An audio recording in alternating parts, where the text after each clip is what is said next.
Насловот за кој денеска би размислувале браќа и сестри гласи Божите синови и ќерките човечки. Самиот наслов, верувам, ќе ве подсети на еден библиски текст кој ние подоцна ќе го читаме.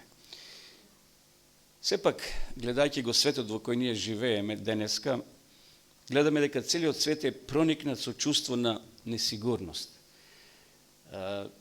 Постарите се сеќаваат, но на време, како што го нарекува југословенско време, кога земјата беше сигурна, барем физички, колку толку може да се излезе на улица, се прошета, поред автопатот колата да ја запреш, да ја паркираш, да одмориш и да продолжиш кон својата дестинација.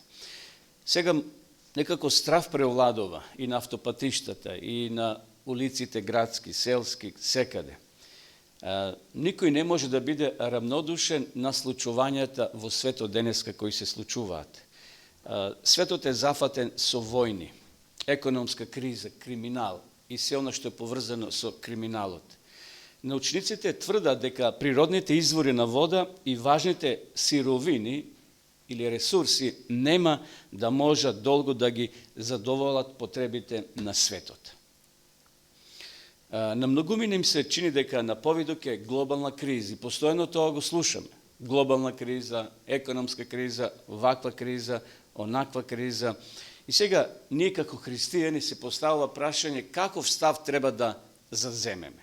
Зашто ние не живееме во некој вакуум. Кога Исус се молил за учениците во Јован 17 глава, што кажал Исус? Да се повлечат во планина или каде ќе живеат? Во светот. Но јас ќе бидам со вас, им ветил Исус. Денешното време, ние што ја читаме Библијата, браќи и сестри, ме подсетува многу на историскиот период опишан во Светото писмо на времето пред потопот. И затоа ќе се позабавиме малку за она слика што се случувало пред потопот. Одиме во прва книга Мојсеева, 5 глава. Тука има многу текстови, јас нема да читам ради времето, но од време на време ќе поминеме низ некои библиски текстови за да добиеме една јасна представа каков бил светот на самиот почеток, на зачетокот на човештвото. И не случајно пророците Наум 1.8 и Даниел 9.26 препознале во потопот вид или слика на последниот Божи суд. Ради времето нема да ги читаме тие текстови, многу текстови јас ќе спомнам, но може да ги прибележиме и да ги подосна дома читаме. Христос што кажал во својата изјава, тој текст го прочитаме во Лука 17.26. Исус нашето време го споредил со кое време? Со времето за извештајот на Ној, односно за потопот, и затоа, нешто ќе научиме во ова денешно излагање. 17 глава, 27 стих, вака вели Исус. Јадеа, пиеа, се жени, се мажеа, се до денот кога Ное влезе во ковчегот и дојде потопот и уништи се. И 26 вели, како што беше во Ноевите дни, така ќе биде во деновите на човечкиот син. И затоа денеска одлучив да се подсетиме малку како било во времето пред потопот и зошто Исус таа слика ја споредува со нашето време, времето пред неговото второ доаѓање. Ајде малку да се позабавиме, да се подсетиме како се почнало во почетокот. Попадот во грев, вели Библијата, тоа е прва книга Мојсеева, 3 глава и 4. Значи, попадот во грев станало очигледно, ги гледаме очигледно погубните последици на гревот. Оно што Бог го кажал, може би малку така во ракавици, Ева то не го разбрала, зашто физички не умрела веднаш, кога Бог рекол во кој ден ќе јадете и во тој ден ќе умрете, може би се охрабрила, се осоколила и рекла, не умревме физички. Меѓутоа, последиците веднаш ги виделе. Во книгата Патриарси пророци пишува дека цвеќето кое не венело, ако Адам откинал цвет, тој не венел. Но со падот во грев и птиците, и животните, и природата, и цвеќето го почувствувале гревот, силината на гревот. Така да, очигледно, последиците се виделе. Првиот убиец во првата генерација, кој беше првиот убиец? Каин. Каин го убил својот брат. И Каин станал родоначалник на отпадник од Бога. 4 глава од 1 до 24, ако читате овде сега цела листа, Мојсей го опишува карактерот на Каин. Овде пишува 4 глава, 4 стих, 5 стих, кога Бог не погледнал на жртвата негова, неговото лице се променило и вели, се налути многу и лицето му се измени. И Господ му рече на Каина, зошто си луд? Зошто ти е сменето лицето? А што направил претходно? Губил својот брат Каин. И гледаме сега чекор по чекор беззаконието како се расширило на земјата и набрзо целата земја била преплавена со бунт насочена кон Бога. Дури пораѓањето на Сит, значи доаѓа сега нова генерација, ново име, тоа е Сит. И неговиот син Енос почнало да се повикува името Господово. Зарем е можно тие кои излегле од Адам и Ева, веднаш се раздвоиле во две групи. Значи доаѓа на сцена Сит, односно неговиот син. 4:26 вака пишува. 26 стих. На Сит му се роди син. Тој му го даде името Енос. Тогаш почна да го повикуваат Господовото име. Каде биле дотогаш? Очигледно, таа негативната струја или страна почнала да се зголемува. Подоцна, после неколку години, десетици години, кога се раѓа, значи Сит, во негово име, односно Енос, во негово име, вели, почна да го повикуваат името Господово. Во 5 глава, веќе ни се открива Божјата лоза, она генерација која почнала да го повикува името Господово. Значи, во 5 глава го имаме таа генерација која почнува, ако читате сега родословие на Адам, и ќе видите ден по ден, чекор по чекор, генерација по генерација, име по име, како името Господово почнало повторно да се повикува и луѓето го обожавале вистинскиот Господ. Меѓутоа, тука имаме и другата лоза, лозата на Каин. Таа е негативната лоза, негативната генерација. И ова генерација завршила со Ламех, кој е представен како голем бунтовник против Бога. 4:19 текстот вака вели. 4:19. На Еноха му се роди Ирад, а од Ирада потекнува Мејухаил, а од Мејухалиха потекнува Матусал. Од Матусал Ламех. Ламех зеде 2 жени и така натаму. Интересно, од тука почнува веќе она негативната лоза да се шири. Ние ќе ги спомнеме и двете генерации или двете лози. Значи, родословието на Сит завршува со Ное. Значи, Ное таа лоза. Сега кога би имале на табла, би напишале на линија како оди таа позитивната лоза од Сит, од Енос, и доаѓаме до Еноха. А од Каин доаѓаме до Ламех. 5 глава, 32 стих вели, откако Ное поживе 500 години, му се родија Сим, Хам и Јафет. Тоа е таа позитивната генерација која го обожавале Господа. И сега, браќи и сестри, овде ги имаме двете групи. Значи, групата кои оделе по Божиот пат и она другата група која сакале самите да издействуват спасение, односно спасение со своите дела. На почетокот на 6 глава имаме таа кулминација на злото. И така пишува овде. Расипаност на луѓето, Божи суд. Значи, овде гледаме сега големата борба помеѓу доброто и злото. И сега да го прочитаме првиот стих, што е многу важен. Кога луѓето почна да се множат по земјата, им се народија керки. Овде создава многу забуна овој текст за некои. Божите синови гледа дека човечките керки се убави, па си ги зема за жени, кои ги избраа. Тогаш Господ рече, мојот дух нема да остане довека во човекот, човекот е телесен, pa vekot neka mu bide 120 godini. Тука ќе застанеме да дадеме еден мал коментар.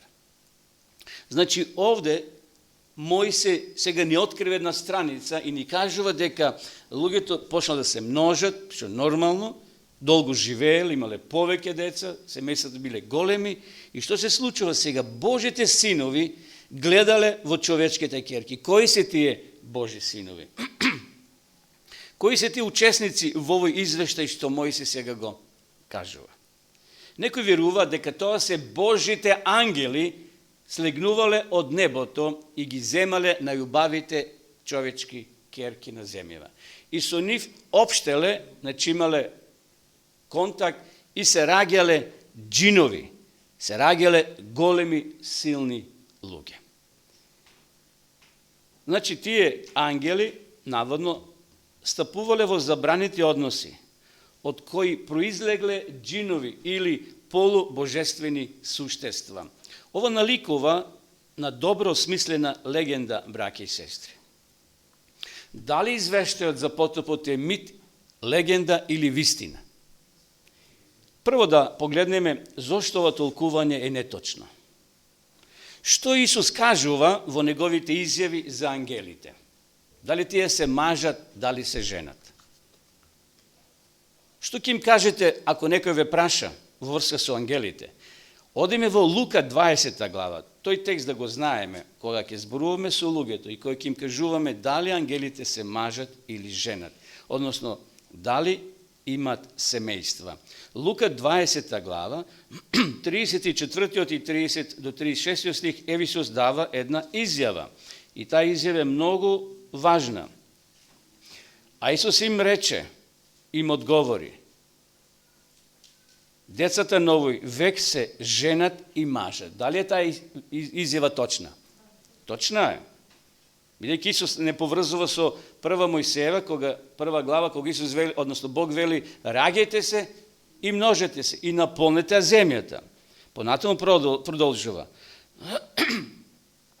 а кои ќе се удостојат да го добијат овој век и воскресението од мртвите. Ниту ќе се женат, ниту ќе се мажат. Тие не ќе можат веќе ни да умрат, зашто се како ангелите, а Божи синови се, зашто се синови на воскресението. Овде провеува на мисла дека ангелите ниту се женат, ниту се мажат. Така да, веднаш таа изјава или тоа толкување дека тоа се ангели Божи кои слегнувале на земјава и земале човечки ќерки и се мажеле, односно стапувале во однос со нив и се раѓале овие джинови. Во прва книга Мојсеева, прва глава, Мојсе е писателот на сите 5 книги Мојсееви. Мојсе бил многу внимателен кога нешто опишувал, за да не допре некоја легенда, некој мит кој бил во оптег веќе во околните народи. И затоа Мојсе е овде интересно како го опишува создавањето. Например, кога Мојсе зборува за создавањето, за небесните тела, тој не го користи името сонце, него што користи? Кој израз користи за сонцето Мојсе? Големо видело. Големо видело или голема светилка, а не шемеш. Паганците во тоа време го обожавале сонцето.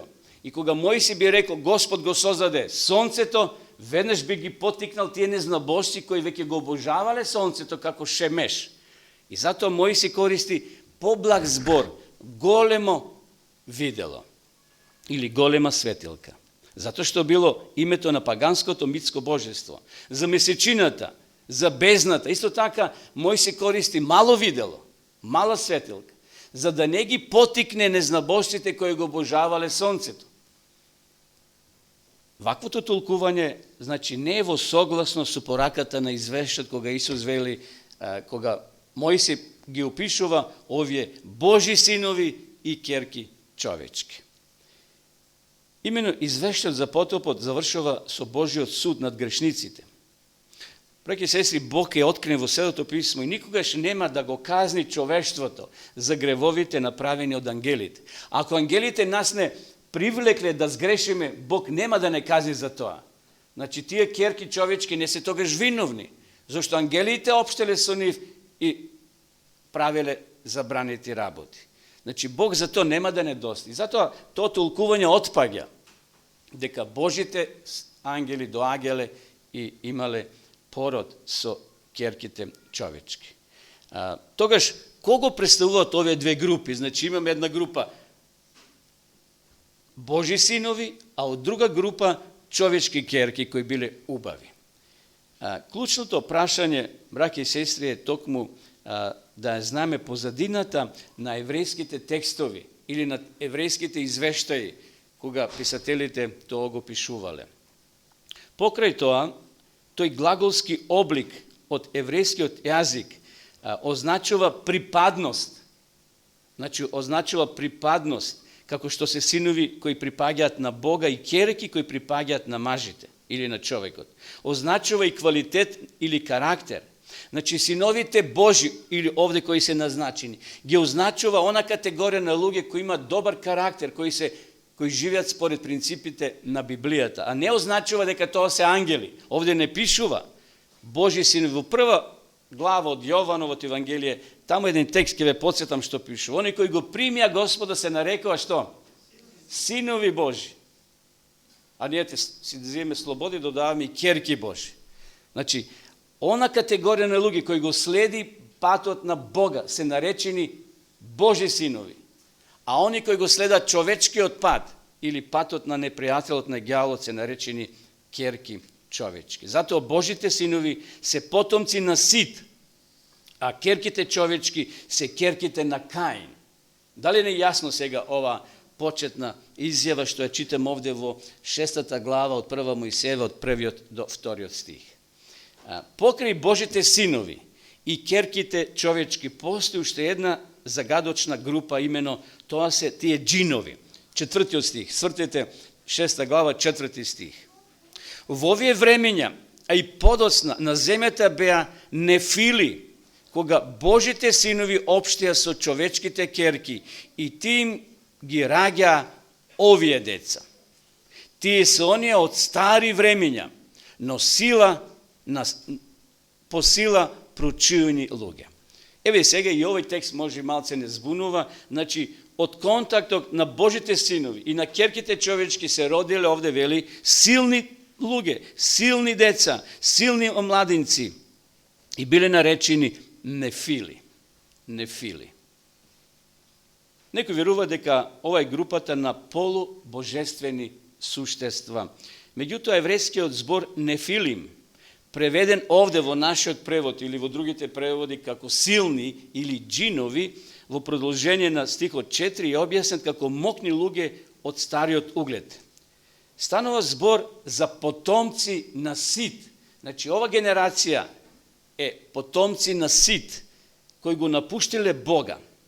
Тоа не се ангели, тоа не се некои полубожествени суштества, туку тоа се генерацијата од Сит кои произлегла, меѓутоа го напуштиле Бога, се одвратиле од Божиот пат.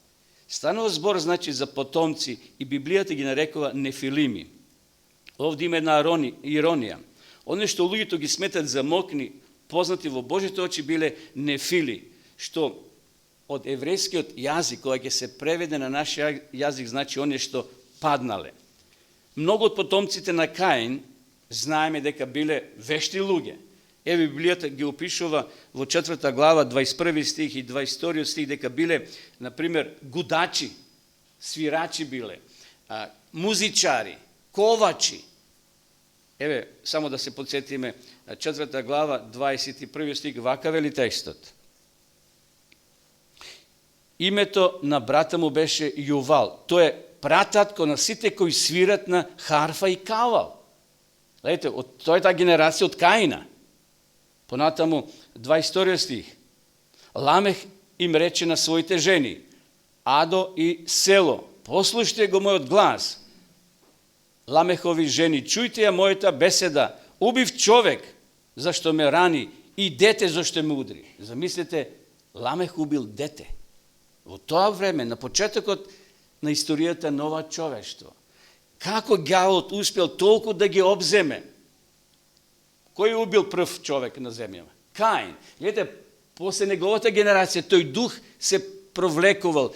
И Ламех убил не само човек, туку и дете. Првото убийство на детето е овде запишено. Зошто го убил? Овде вели, зошто ме удри. Колку може едно дете да те удри, да биде толку страшно, да те изнервира, да те потикне, да посегнеш по животот на едно дете. Како и да е, иако познати големи во очите на оние околу нив, овие луѓе биле само паднати суштества во очите на Бога. И сега да ја видиме диагнозата. Значи, тој разврат кој провејувал и одел се понатаму да се развива се повеќе и повеќе, допрел до Бога, до ушите на Бога. И Бог изреагирал како што реагирал. Се враќаме во 6 глава, во 5 стих, вака вели. Господ виде колку е голема човековата расипаност на земјата и дека секоја мисла во неговата памет секогаш е само зло. Господ виде. Зарем Господ не знаел? И сега знае. Меѓутоа и тогаш знаел Господ. Но, очигледно, овде овој 5 стих ја опишува целосната деградација на човештвото. Диагнозата е повеќе од застрашувачка, браќи и сестри. Мислите, луѓето легнувале со лоши мисли, станувале со лоши мисли. Нивните мисли биле секогаш зли.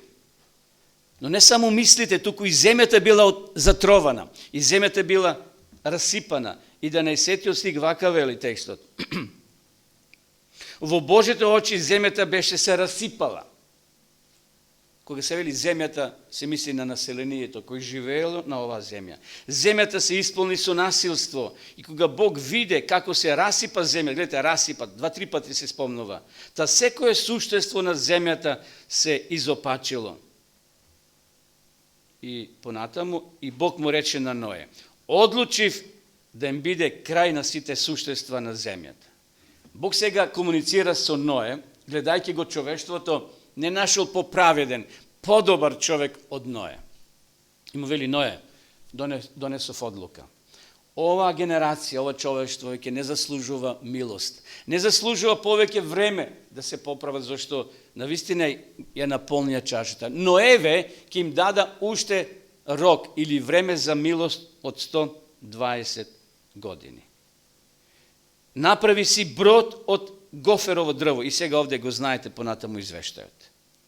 Значи, браќи и сестри, овде гледаме дека Бог одлучува да го уништи човештвото. Зашто секоја клетка во човечкото битие била зафатена со ракот или од ракот на гревот. Дали Бог, браќи и сестри, дали Бог го гледа злото на земјата?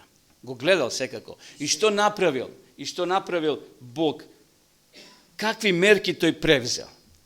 Во 5 глава, во 5 и 12 стих имаме Божјата изјава. 5 стих. Господ виде колку е голема човековата расипаност. Тоа е диагнозата. 12 стих. Веќе го читавме, уште еднаш ќе се потсетиме. И кога Бог виде како се расипа земјата, та секое суштество на земјата се изопачило. Веќе сестри, ова ни покажа дека Бог се гледа. Бог се знае однапред. Состојбата на саканата планета Земја не го оставило Бога равнодушен. Напротив, во 6 стих Бог дава една многу силна изјава. Господ воздивна и се натажи во своето срце. Кога ние воздивнуваме? Кога? Кога нешто те мачи, кога нешто ќе те притисне, кога нешто не ти е добро. Очигледно на Бога, не во тој контекст дека Бог сега го болело срцето или душата или не знам бубрегот па овка и така натаму. Меѓутоа гледајќи ја сцената, гледајќи она што се случува на оваа планета, друг текст вели, друг превод вели, Господ се покае што го создаде човекот на земјата. 6 стих, да. Господ воздивни се натежи во своето срце дека го создаде човекот на земјата. На Бога му било жал, на Бога му паднало тешко, воздивнал.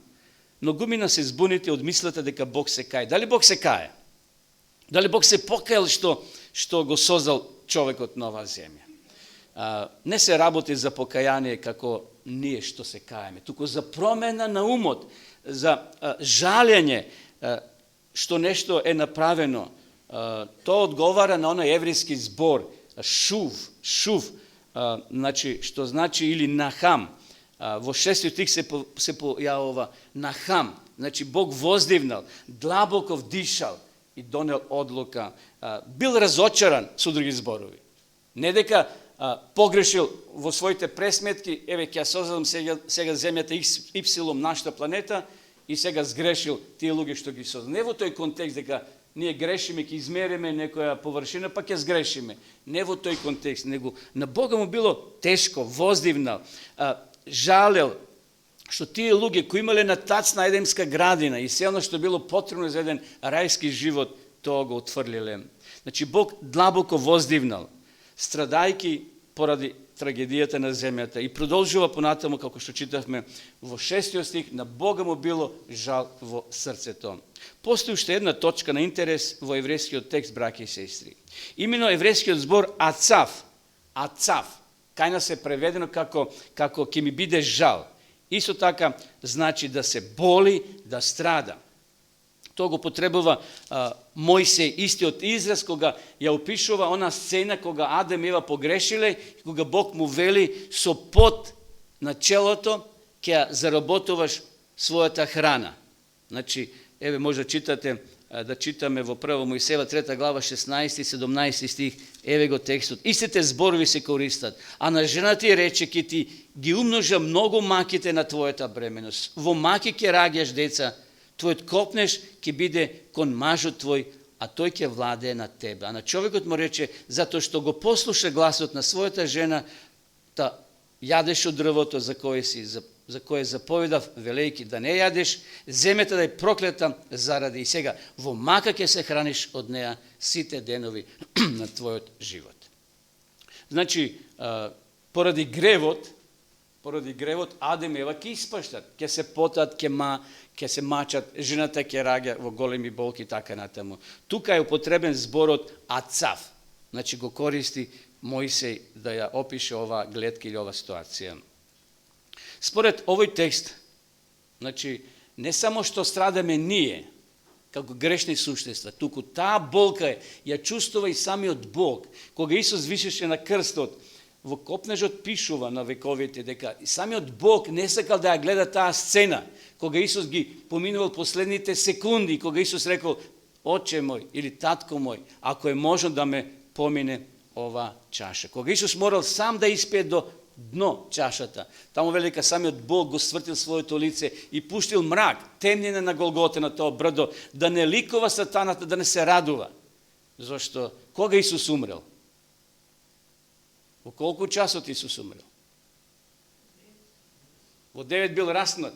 6 сати тој висел. Некаде напладне Исус го испуштил животот. А тоа било најакото сонце. А во тоа време кој го обожавале сонцето? Римјаните. Бог не сакал да тоа сонце кој тие го обожавале да доминира и пуштил мрак над Голгота, да се сокрие тие последни сцени кога Исус требало да ги проживее и да испие чашата до дно и да ја стапне главата на старата змија, како што е пророштвото овде кажено во 3 глава 1 Мојсеева 15 стих. Јас ќе поставам непријателство помеѓу тебе и жената и помеѓу твоето семе и низиното семе. Тој ќе ти ја сотрува главата, а ти ќе му ја сотруваш петицата. Овој текст се исполнил на Голгота во животот на Исуса Христа. Според тоа, овој текст кажува дека и самиот Бог сочувствувал со грешните луѓе, но немал начин како да ги врати, само давајќи му уште 120 години време на милост. Бог во својата љубов толку се зближил со човекот што станал негов придружник. И затоа зборот ацав, значи страдање. Бог едноставно, буквално, не буквално, него, да кажем, символично страда со нас, кога едно дете ќе умре денес, еден човек, и Бог плаче, ако тој не се покајал и не застанал на негова страна. Бог и денеска, браќи и сестри, се грижи за нас. Ova misla je posebno naglasena u 3. stih. Što piše ovdje 3. stih? Moj duh nema da ostane do veka vo čovekot. Moj duh nema da se voznemirova do veka su drugi zborovi. Znači, mora da ga imаме v обзир повеќе преводи на Библијата, за да доловиме она вистинската мисла или вистинското значење на овој извештај. Тоа значи дека Бог се борил со човекот за да го оддалечи од злото. И денеска Бог се бори со нас да не оддалечи од злото, а ние постојано се ближиме кон злото. Како магнет тоа не привлекува. Иако диагнозата е веќе јасна, состојбата е очигледна, нема решение за човекот. Бог сепак во својата милост им дава период од 120 години. Бог не ја сака смртта, Бог сака да исцели. Што пишува пророк Езекија таму еден текст? Не ми е мила смртта на човекот. На Бога не му е мило, меѓутоа ние самите одлучуваме. И сега овде Бог превзема лечење. Значи, лечење. Библискиот текст не застанува на фактот дека само Бог е сопатник на човештвото. Повеќе од тоа, Бог е суверен господар, браќи и сестри, на универзумот. Господ кој има решение за проблемите на човештвото. И ако луѓето не дават род на покаяние, Бог мора да прибегне кон радикални мерки. И тој е метод на исцелување. Например, кога еден смртоносен рак, болест, ќе ги уништи клетките на човекот, или, например, некој орган, медицината тоа го знае, врши што? Ампутација на прстот да се спаси раката. Бог едноставно пристапил кон лечење на тоа глобално тело на човештвото на нова земја. 7 стих, еве што вели. Господ рече, ќе ги истребам луѓето што ги создадов, зашто се покајав што ги создадов. Тој збор покајав, да не го сватиме буквално, како ние што се каеме. Значи, ако се Бог покајал, сгрешил во своите пресметки, туку му било жал што човекот ја изневерил неговата добрина и неговата љубов. Но, што се случува понатаму, браќи и сестри? Сепак, 8 стих ни кажува дека Бог е милостив. Овде пишува во 8 стих од во истата глава. Ама Ное најде благодат во Господовите очи. Благодат или милост. Зарем другите не може да најдат милост и благодат во очите на Господа? Можеле. Меѓутоа, Бог го наблюдува светот, човештвото и гледа само дека еден човек е насочен кон него. И Бог вели, Ное, ти ќе бидеш мој представник. Ќе ти дадам нацрт, ќе ти дадам правила да направиш брод. И секој кој ќе поверува, секој кој ќе го прифати овој план, ќе биде спасен. 13 стих вака вели. Одлучив да им биде крај на сите суштества на земјата. Зашто земјата се наполни со насилство. И еве веќе ќе ги уништам заедно со земјата. Замислете, не поминало и илјадници години од создавањето на светот. А земјата веќе била полна со зло. Направи си брод од гоферово дрво. Направи го бродот со соби и намачка го со смола внатре и однадвор. Соби, апартмани, гарсонери. Овде има димензии на тој брод. А ќе го направиш вака, и сега му дава. Бродот нека биде 300 лакти во должина. Колко е 300 лакти? Човечки лакт. Сега јас сум мал, низок, меѓуто околу 50 сантиметри. Замислете, ако е 300 лакти, колко е тоа метри? 50 метра. Така е, негде 150 до 155 метри. Замислете должина. Понатаму, 50 во ширина, 25 метри. А 30 лакти во височина. Направи му отвор за светлина. Немало тогаш батерии, акумулатори по осветлување. Зашто потопот ќе трае 1 година и неколку денови од влегувањето до излегувањето. Значи, направи му отвор за светлина. Заврши го на лактот до врвот. Направи врата на бродот од страна. Направи 3 ката во него. Долен, среден и горен. Trospraten brod, zamislite kako je bil toj gigantski brod. Bog mu dava, braće i sestri, na Noe kupatstvo. No istina, potom znamo što se slučilo. Bog je ostvaril svoja namera, što je sopštil na Noe. No da se vratime deneska na naš svet. Sostojbata deneska koja preovladova na našta planeta ili neposredno pred Hristovo doaganje će bide slična. Toliko bila strašna što veli tekst od mislite na luge to bile samo zlo. Nemalo pozitivne ličnosti osve Noe i njegovite sinovi, snaji i soproga. I zato 70. stih kulminacija. Bog veli, jas ke ispratam potop na zemljata, za da go uništam, sekoje telo i site ke zaginate. Sve ke zagine. Ovdje veli, imaše tekst od izreka deka i zemljata se razipala i nejake uništam, veli, i zemljata ke uništam, zajedno su zemljata, su sve što postoji nova planeta. Koliko i da zvuči strašno, braki i sestri, ova podsjetuvanja na predpotopni od svet, Bog je sekoš praveden. Božji odsud je praveden. Međutim, Bog prodolžava, no jaz ke sklučam zavet so tebe. Gledajte, Bog deneska saka da skluči zavet so tebe i so mene. Ja znam deka skoro site nije sme sklučili zavet so Boga. Da li toj zavet nije ga udržuvame kako što treba? Da li Bog udržava zavet od so nas? 100%. Postojeno. Sekogaš. No, ovo je mnogo važno. No, jaske sklučam zavet so tebe. To vleva nadež, to vleva, možda kažeme, sigurnost vo našta duša i vo dušata na Noe, deka iako Bog donel odluka da go uništi čoveštvo to, sepak Bog so sekoj onaj koji je otvoren za sorabotka so nego, ke skluči zavet so Boga, odnosno so toj čovek. Zato, braki i sestri, ovdje go gledame tatkovskoto soželuvanje na Boga i želba da gi sočuva site živi suštestva na ova zemlja. Koga site bi se pokajale, da li bi došel potopot? Znate, jedna druga prilika, paralela se ga pravime so Ninevija.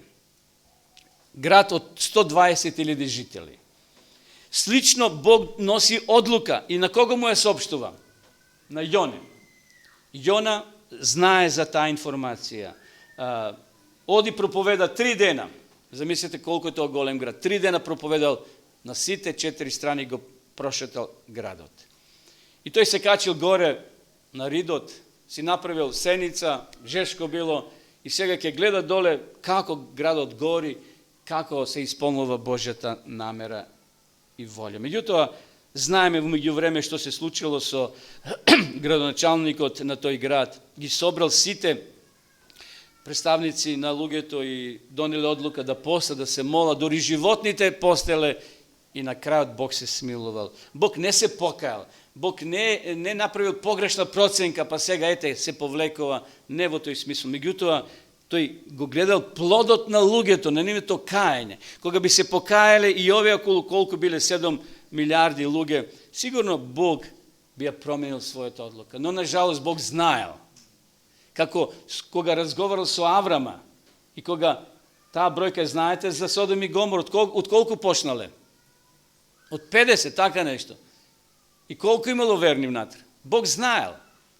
Avram pošla ta matematička igra su Boga, na kraju nemalo ni 5 mina vnatre. Očigledno, Bog znajal deka ovdje i zato mu veli napravi brod, no tije garsoneri, tije spalni ili tije sobi, namjesto luge da gi ispunat, koji je vleze vnatre? Životnite. Tako da, gledajte, Bog imao svoj plan i svoje namera. Božja milost, braki i sestri, deneska ista. Bog saka da skluči zavet od tebi i so mene. Da li nije to i zavet, go održuvame kako što treba. Centralna ta poraka na potopote je sušnost Božja ljubov, ne uništovanje to. Znači, centralna ta poraka od potopote Božja ljubov. Lugi to često go gledat luti od onoj Bog koji se odmazduva. Onoj Bog koji kaznova 7 milijardi luge, bidejki površno go čita tekstot. Bog je Bog na ljubovti, na milosta. To je navistina centralna ta tema, ili treba da bide centralna ta tema v ovoj izveštaj. Imeno, Записот за потопот бил напишан во таа структура, глаголска структура што треба ние да ја разбереме. Иако сите не знаме ниту еврејски, ниту грчки да ги протумачиме тие текстови, но ете некои тоа го знаат и ни појаснуваат како да пристапиме кон таа Божја суверена власт која има на оваа планета, но Бог кој е полн со милост, кој е полн со љубов и кој сака денеска и нас да не спаси. Таа структура на потопот на извештајот, браќи и сестри, ја покажува централната вест на Божјата верност на заветот. Во 8 стих еве што пишува. Повторно ќе го читам истиот текст. Ама Ное најде благодат во Господовите очи. Или на друг текст вели Бог се испомна. Бог се испомна. Во 8 глава 1 стих вели вака: тогаш Господ се испомна за Ное и за сите зверови и за сиот добиток што беше со него во бродот. Бог не го заборавил и за време на потопот, кога Ное бил во тоа разбраното море, или во таа вода кога бродот пловел лево, десно, кога самиот Бог го управувал големиот брод. Но да се присетиме уште на нешто. Насилството, кој го мачело тогаш овој свет, браќа и сестри, може да кажеме да го мачи и денеска. И денеска имаме джинови, имаме војни, има луѓе кои се исполнити со немир, со страф. Рекол на почетокот дека и денеска и ние живееме во еден свет на несигурност. Денеска многумина живеат водени од страсти и алчноста. Денеска, на жалост, многу синови или многу, некои синови Божи, привлечени од човечките керки на оваа земја, толку се привлечни што прават забранети работи. Може да кажеме дека и денеска историјата се повторува. Дали ќе му дозволиме на ѓаволот толку да не оддалечи од Бога, како што ова генерација, генерацијата на Каин, толку била одвоена, што Бог морал да интервенира, Бог морал да ја измие ова наша земја.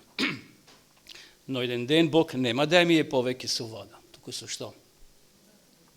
Со оган. Овие джинови кои денеска се силни и кои мислат дека му служат на Бога, под наводници, и тогаш тие мисли дека му служат на Бога. Пред некоја сабота зборувавме за Вавилонската кула, за една генерација која сакала да отиде до Бога на друг начин.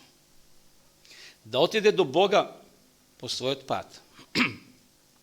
Меѓутоа, Господ реагирал. Господ пуштил оган и кулата била срушена. Ова е слика и прилика на оно што ќе се случи пред Христовото доаѓање.